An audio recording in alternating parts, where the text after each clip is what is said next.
آپ مجھے بتائیں عہدہ کیا ہے اس کے پاس؟ 20 سال سے عہدہ نہیں رکھا ہے اس نے، اسپوکس پرسن بھی نہیں ہے، کارکن ہے پیپلز پارٹی سے کارکن ہے جی۔ میرا خیال میں اس نے کوئی کوشچن مارک نہیں کی۔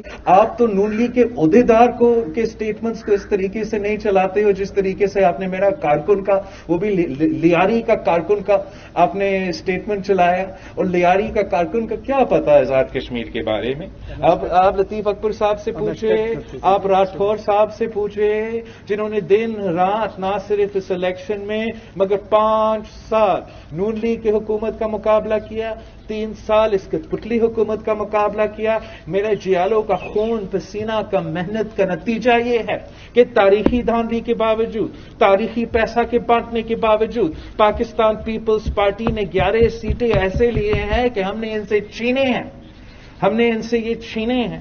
اور میں سمجھتا ہوں کہ جب پاکستان پیپلز پارٹی نے شو کاز نوٹس اپنا کارکن کو بھیجا ہے، یہ پوائنٹ کل پریس کانفرنس میں کلیئر ہو چکا ہے، تو ٹاپک ختم ہونا چاہیے۔